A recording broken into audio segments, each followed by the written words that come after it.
Do you know what? I definitely prefer this hotel room to the one I had in Hong Kong last night. Now, if you haven't seen that video yet, it's on the channel, go check it out. That's how I got from the UK to Hong Kong, although I nearly didn't. If you watch the video, you will know why.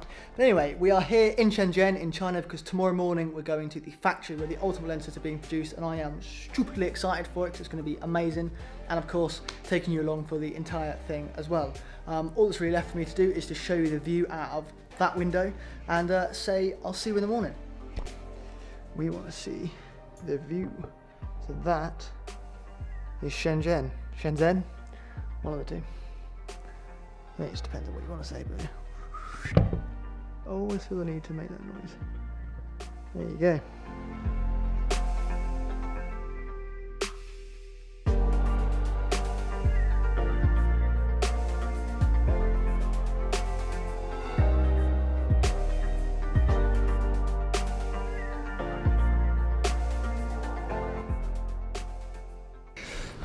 Okay, that was quite a long drive, as you saw from that time lapse, but we are now here. Apparently, this is the factory. Although we haven't actually met them yet, so it might not be, but it's the address we were given, so we shall see.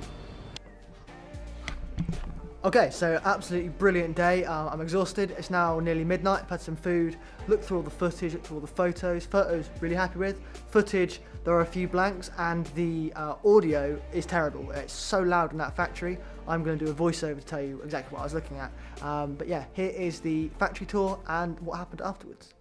So once we arrived, we were taken upstairs to meet everybody in the office. Victor here, the guy in white, had driven me there, and although it was only about an hour and 20 minutes, it was a pretty stressful drive because the traffic in China is insane. So after some water, a few snacks and saying hello, we were taken down onto the shop floor to see around the workshop. Okay, so this process is called silicone compression molding. It works basically like a giant waffle iron in that the raw material is loaded into this tool, which is then closed and loaded automatically into the machine to be held under pressure at a certain temperature for a certain length of time, depending on how big the tooling is and how much silicone is required to be cured. When it's done, it's automatically spat out, and the operator here can open the tool up and then remove the parts ready for whatever post-processing work needs to be done to them. They've also got this big beast of a CNC machine. They use this to make all of the tooling themselves for all of the parts they produce. This keeps the lead time nice and short, which is perfect for a Kickstarter project. Okay, and here you go. This is the final ultimate lens of tooling. Got the top and the bottom half here, all nicely polished and ready for production to begin. And of course the same for the Ultimate Lens Mini. You can make two of these at once, and if you're wondering, the tools are made out of steel and they are ridiculously heavy. After we'd seen the tooling, I asked to see the finished part, and this one here, this is the first Ultimate Lens Mini that had come off the production line. First time I'd actually seen it, and the rest of them were waiting for us upstairs. Thank you. This is the sample. So here on the table are the very first Ultimate Lens Hoods produced using the brand new tooling. Got the big ones at the back and the little ones in the front here. During the campaign, I'd mainly used the full-size Ultimate Lens Hood, so for this clip, I grabbed my iPhone, put a moment lens on it, and as you can see here, I'm about to film through the conference room door, and just like the big one, it cuts out all of that glare and reflection, just as it should. There you go, that works, happy with that. And then when you're done, this one, just go in your back pocket, although it's very sweaty here, so it will fit like that pocket, but there you go, it fits in your back pocket, moment lens in the other pocket, and phone away. So it's really that easy, so super happy with those. Okay, so now apparently we're going for lunch. Oh, thank you, Victor. What kind of thing?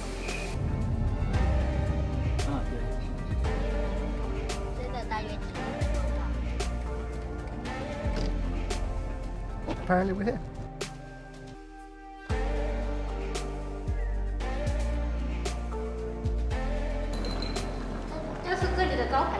Okay, here, so we have, this is goose.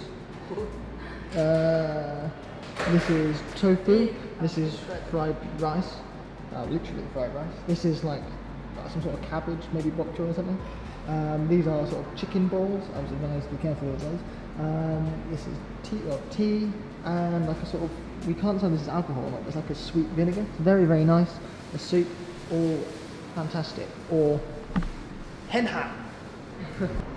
Okay, so we were here a little bit longer than we were expecting. Awful lot of food. I am now completely full. I was given the tip to eat little bits of everything. Obviously more polite, but also just you can try everything. For me, a favourite was the goose. So if you're ever in China, especially in this part of China, order the goose and you can't go wrong. This is super bright. Sorry about that. I need to crank my aperture a bit more. That's probably a bit better. So yeah, we're now heading back to the factory, pick up those samples, and then back to the hotel. Okay, so now I'm back in the hotel, absolutely shattered. It was a really long day. Hope you've enjoyed the video. Seeing the factory firsthand was really, really cool, and hopefully I'll see a load more in the future. I want to very quickly talk to you about the changes made to the full-size Ultimate lenses, because it does affect an awful lot of you. I'll just stand up for this, because I want black on black. So as you can see here, this is the old one. It's got a very thin brim on it, and this is the new one. It's got a much thicker brim. Now the only reason for that is because it holds its shape much better. So, get rid of that note. The old one, if you're shooting on a tripod or if you've got it in reverse to protect your camera, it had a tendency to droop a little bit, which, you know, not ideal. It works great, but it's not ideal. Whereas the new one holds its shape that bit better. The thicker outer brim gives it that stiffness, gives it that rigidity, and yet it's still super compressible, and it only adds 15 grams to the weight, so this is a win-win.